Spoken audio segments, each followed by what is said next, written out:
Hi, I'm Mark Avery, writer and speaker. Today I'm here to interview Carolyn Southwell. Carolyn, hi. Hi Mark, how you doing?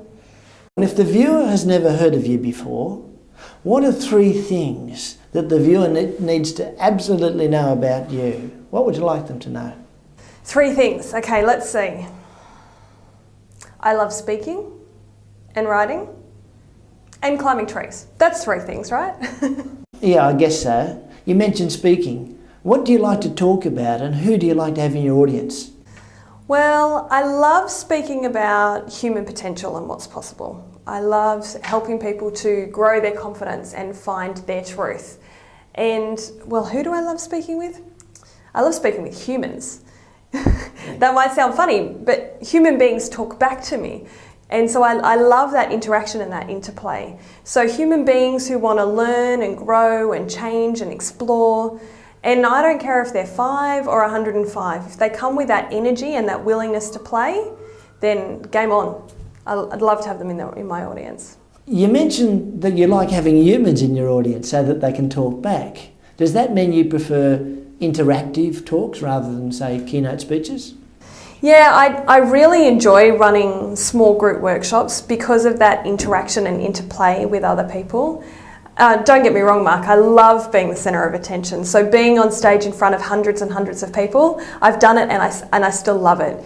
And there is something about those small groups. If I have 30 people in a room, being able to realising that there is genius in the other 29 people in the room and pulling that genius out of all of these people for the collective wisdom and growth of the whole group, that's my greatest joy. I love doing that. And it would be naive of me to think that I, as the expert on stage, have all of the answers. Wow, so it's not about you being the expert on stage with all the answers. No, and I do love being the centre of attention. I won't deny that. But there is something really special and magic about the small group and being able to have that interaction and that interplay. And we can create some really magical moments when we have a small group of people who are really willing to step up, who are really willing to be stretched. Because the conversations you can have in that small, intimate space are quite different than if I'm on stage speaking to 1,000 people. Because if I have a question, if there's somebody in the audience who wants to ask a question, it's quite intimidating for them to do that. Or it may not even be possible with 400, 500, 600 people. Whereas if there's only 20 or 30 in the room, then somebody's far more likely to feel like they can ask a question, and the format allows for it much better. So then I get to have that interaction and that interplay, and it's, I still get to, on some level, be the centre of attention, and yet I get to share it with all these other geniuses, which is fabulous. What about this writing that you mentioned? What's that about? What do you write about? A lot of the same stuff I speak about, actually. And often it will come out as poetry. So sometimes I'll write articles and I get them published online, or I'll post them on my own website. And sometimes it will be about some of the ultra marathons that I do, anything where I feel like I can inspire people. And yeah, as I said, I'm really enjoying playing with poetry at the moment.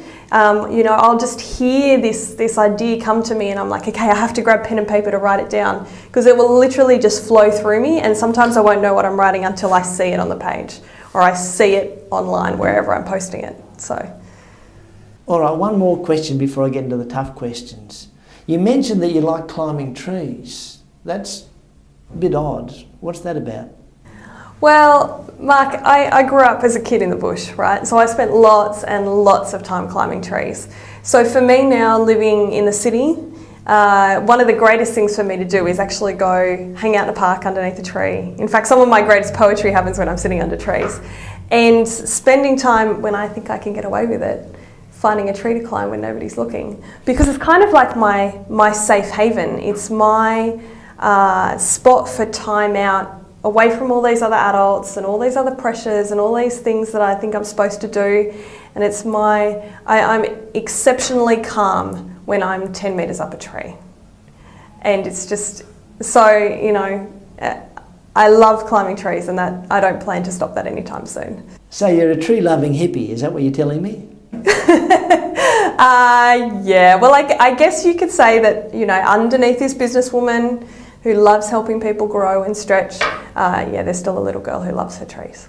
Right, now let's move on to the tough questions. Sure, bring it. Often people passionately follow a path because of some earlier experience. They have a turning point. Did you have a turning point, or were you always inclined this way? Good question. So I was thinking about this the other day because I feel like I've done this learning and growing and exploring thing, Mark, for a long time, for as long as I can remember. And yet I was having a conversation with Mum the other day and I said, you know what, Mum, I think when we used to go on bushwalks and you'd be like, oh, I wonder what's around that next corner. Let's just go around the next corner.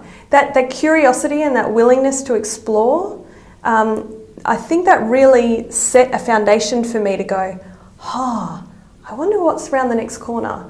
Not just in my own travels, also in terms of, wow, I wonder what's around the next corner or in the next hole inside somebody's brain as I'm getting to know them. So that willingness to explore, I feel really came from there. And then when it comes to helping people find their truth, which is a lot of what I do and I really enjoy, I feel like that came from, I got a really well-paid graduate job after I finished uni. And, you know, it's a great job, had lots of perks, pretty impressive role to get straight out of uni. And yet, here I was, sitting in an office, staring at a computer screen, you know, and nobody to talk to. And for the kid who like couldn't sit still, couldn't shut up, it was like being in a jail cell. You know, I might have been 22, but really the little kid who was 5, who just wanted to run around and wanted to talk to people, was sitting inside of me going, I feel so trapped. So then from there, I actually took a job in Central Australia. You can't get more space than that, right? And what I did was I ended up working as a tour guide. So I got to move around all day and talk to people all day. And so I feel like something clicked in there and I went, wow, well, the office wasn't my truth. Being outside, being able to explore and move around and talk to people and learn and teach, that's more of my truth. So I felt so dramatically different that I really feel like that has informed me to keep looking for and keep chasing what's my truth in any given moment. So I really feel like it came from there. So with your clients or students, what do you call them? Well, I guess it depends on the context. I'd probably call them, let's call them clients. Okay, with these clients, do you feel a weight of responsibility knowing that their growth is at least partly in your hands? Or do you feel burdened by that? Or if you don't, why don't you? It's a great question, Mark, and it's one that I spent quite a few years struggling with actually. I really thought that it was what my clients did and how they showed up and the results that they got were my responsibility. And then at some point I reflected on the saying, you can lead a horse to water but you can't make it drink. So I have lots of clients who come to me who say they're thirsty.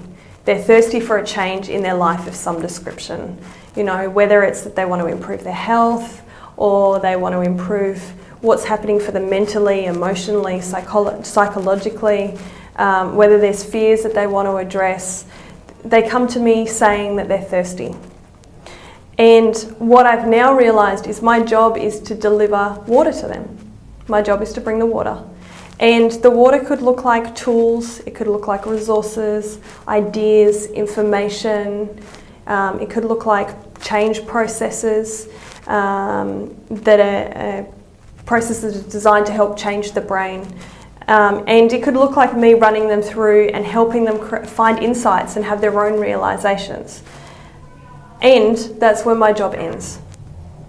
And it can be a tough pill to swallow, because I could work with 10 different clients and they could all have 10 dramatically different results, right? I could have 100 people in the room deliver the same information and ideas and tools and have 100 different outcomes. And when I could go to sleep at night knowing that my job was to show up and to share what was in my heart that I felt could help these people and deliver water, then it was much easier to sleep at night. Because what I realised is that once I've delivered water or I've brought that horse to water, it's their turn to drink. And that is both frustrating for me as a coach that I don't have that control, frustrating for me as a speaker that I don't have that control, and yet it's very empowering for the client. It's very empowering for them to go, well, hey, I have the water. Now it's my job to step up and decide if I'm going to drink it, if I'm going to snort it, if I'm going to bathe in it, and it's perfect. So my responsibility is to show up and teach, to show up and coach, and to bring the water. And my client's responsibility first and always is to show up and decide whether they're going to drink and how much and how quickly. Yeah. Carolyn, you seem very confident in your approach. Where do you get this confidence? Why or how do you feel so comfortable about helping other people? It's a funny one. If you'd met me as a 10-year-old, Mark, you would have seen this little girl at school who cried a lot. I was teased a lot at school, and I think it was literally just a school of hard knocks through countless sessions of lots and lots of tears, where slowly but surely I learnt that, you know what, you're going to keep getting kicked in the guts. You just got to get up again. And so I learnt the hard way to stand up for myself. And I think a lot of people probably do learn that way. I learnt through being teased so much to stop caring what other people thought. And I've just worked on that more and more in my adult life. And so now it's got to the point where I really don't care too much what other people think. Everyone's entitled to their opinion, but if they don't like me, I don't lose sleep over it. And so that's where I guess the confidence has come from. In finding the people who love me, great, I hang out with them. Finding the people who don't like me, cool, we're not supposed to hang out. That's okay. I don't need to be loved by everyone. And so when it comes to feeling comfortable around helping other people, I just realised that in this process of learning how to improve my own confidence, working out how human beings work, because I didn't really get it very well as a kid. And so I dedicated so much of the last 10, 15, 20 years to understanding, well, I'm not doing this human interaction thing very well, clearly, because I was getting teased so much. So maybe I can learn how to do it better. So everything that I've learned in that process is now the stuff that other people want to learn from me. So I feel very comfortable sharing that now because it comes so naturally because I've spent so much time sort of formally and informally studying how human beings work. And I think at the core of every human being, everyone that I've met, Mark, who's done lots of what I'd call personal development work or change work or letting go of their baggage, the more I find people have done this work, the more I find that innately every human being wants to help somebody else. And so we're naturally drawn to help other people who want to know what we have inside of us already. So it was only natural for me to teach stuff about how humans work and how we can do this human thing better, because I'd spent so much time working out how we work. Yeah. So for a woman who appears so confident, assertive, dynamic, do you feel vulnerable? Are there any vulnerabilities whatsoever? And if so, do you hide them or do you like to expose them to other people? Vulnerability is a great one. I've been thinking about this a lot. So of course I have stuff that I wouldn't share on camera. There's not much that I don't share with my own coach. I get pretty dark and ugly. And what I have found is that there was a period of time where I was trying to have all the answers, where I was being happy and positive all the time. But it was crap. Let's be honest. You know, it was this one-sided, let's always be happy, let's always be positive, and I was sweeping all of the negativity under the carpet, thinking that, you know, a good human being or an enlightened human being was somebody who was always happy.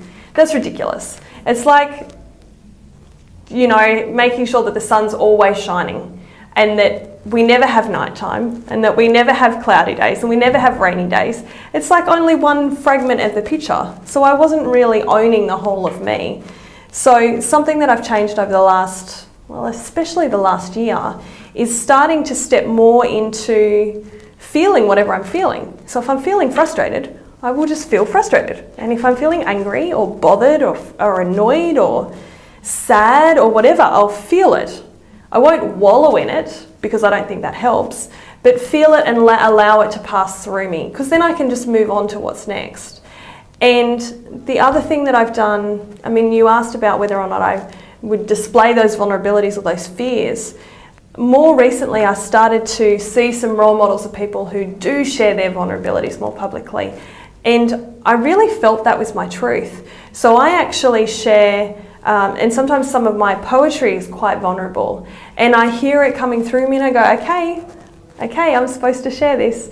And so as I've been sharing more publicly the things that scare me and how I'm feeling, the response that I've got from the community online has been wonderful. You know, and I don't know if it's just they go, wow, somebody's being real. That gives me permission to be real.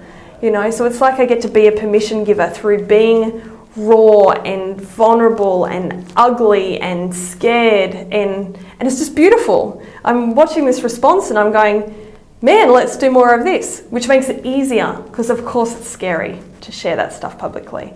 And yet the response I'm getting is helping me to do more of it, and I'm enjoying it. Even if you're getting this positive feedback, that's still pretty brave. The skeptic in me wonders, can you really be that real all the time, or is there part of you that feels like an imposter? Is there part of me that feels like an imposter? Well, less so these days. That imposter feeling used to come up a lot. Now, because I'm far more likely to say how I feel. So if I'm in front of an audience full of people, I'm far more likely to admit how I'm feeling, and just breathe into that. And sometimes when I'm doing something brand new for the first time and I choose not to share how I'm feeling because I think it will actually take away from the audience in that moment, then there is still a little voice in the back of my head that's going, hey, little girl, what are you doing? You know, who do you think you are standing up here? And all I'll do is go, shut the heck up, I've got work to do. And I'll go back to doing what I'm doing. So I don't know if that voice ever goes away. This idea of yours of doing something new, how often do you bite off more than you can chew? Well, if you ask my friends, they'll probably tell you a little bit more often than is healthy. So case in point, I recently completed a 100-kilometre ultramarathon. And I can tell you that as I was crossing the finish line after I'd been awake for about 30 hours, it took me 27 hours, 18 minutes, 49 seconds to do 100 kilometres. And this was 4,000 metres of ascent and 4,000 metres of descent over 100 Ks. So it's a little bit crazy. And I can tell you that as I crossed that finish line, my brain and my body were going, Carolyn, this was up a little bit too much to chew with one go, hun. So the interesting thing is though that I still haven't worked out why I pick such massively ridiculous goals. I think I'm a little bit extreme about my personal development. So I kind of liken it to having a comfort zone or my self-image as this really big, heavy brick wall that's on some really solid wheels. And I encourage my clients to go and find that edge and push on it by setting goals that are just on the other side of the wall. So you don't have to push that wall very far in order to be able to achieve that goal. For some reason for myself, and I'm not sure how long I've been doing this, I tend to set a goal that is several meters beyond that brick wall. And it's more like to get there I have to run at the wall and smash myself into it, which is kind of what happened with this ultramarathon. Do you expect your clients to do that as well, smash themselves against a brick wall? No, I don't really encourage it. So I do encourage them to look for goals or set goals and help them to do that. Set goals that are just beyond that brick wall. So then we can walk slowly, carefully together towards that brick wall and gently push on it to push it. And of course it's hard work. Of course it's uncomfortable. All the growth happens in that space of uncomfortable. But we can be pushing on that wall and push it across and stretch out where they are. And it's one of the concepts that I actually talk about in terms of understanding where sometimes we'll call it boundary condition, understanding where their boundary condition is, so then they can work out where their goal is in relation to that, so they don't go smashing themselves against the wall like I have been doing. Last question. I hear so many happiness gurus and personal development mentors, like you, suggest that we aim to reach our full potential. Yet they also ask us to accept ourselves for who we are, that we are already perfect. Can you explain to me, please, that contradiction? It's a good one, isn't it? I've thought about this a lot over the last few years, and both have always seemed true. And I'm glad that you're asking the question, because it really forces me to think about, well, how do I think the two come together? So to look at the fact that we're already perfect, I think requires a bit of a step into the spiritual realm, if we can go there. And this might challenge yourself, it might challenge some of the viewers, because if I imagine for a moment that I actually have a belief that I am a spiritual being, that I am the spirit that's housed within this body. And if I can take that approach and see that this is my temporary human form, then in my spiritual form, where I'm connected to something bigger, God, the universe, global consciousness, that thing that connects you and me and everyone around us, that part of me is perfect. That part of me never needed to change. It was always perfect, it will always be perfect, right? And when it comes to, however, the spirit likes to play. And for it, play is this expansion. It's this, well, I am perfect, but I wonder what else we can do. And it's like global consciousness says, well, I think we can grow some more. And that feels light, it feels playful. Let's keep growing. And so that part of me, or that part of you, is this desire, this want to keep growing. Now, when it comes to this idea that we have that we need to grow or need to change, I think this has come from people looking at their temporary human form and seeing how it's not perfect. Now, the human form by design is not supposed to be perfect. It's supposed to be flawed. It's what makes you and me different. It's what makes Mark, and Carolyn, and the next person out there themselves. Now, I could go through and I could look at my body and go, I have cellulite and I have small boobs, and what else do I want to change about myself? And maybe I don't like pimples. I could spend my whole life driven by that, going, well, look, maybe I could make my tummy a bit flatter. It's never going to make me happy. You know, that when we talk about happiness and happiness gurus, it's like, well, for me to be happy, I have to be able to love who I am right now. So love my beautiful eyes and the fact that I have cellulite. Love that I can speak and inspire people, and I speak so much that I annoy the crap out of my family. You know, it's like love the whole of me, not be driven by this feeling like I need to change. And then instead I'm driven by this want to change, which is really just my spirit going, hey, let's play, let's expand. So to me, that's the difference. It's about recognizing in our spiritual form, we're perfect. And we have this ongoing desire to want to grow because it just feels expansive and it feels like play. And you'll know if you're in that energy because you just want to grow because it's fun, because it's exciting, because it's like working out what's around the next corner, rather than what causes so much unhappiness and depression of, oh, I need to get a boob job, oh, I need to do X, Y, and Z, and then I'll be happy. Anytime you catch yourself saying, oh, if I do this, then I'll be happy, then you know you're being driven by this feeling like you need to change, and then you're never going to be happy coming from that place.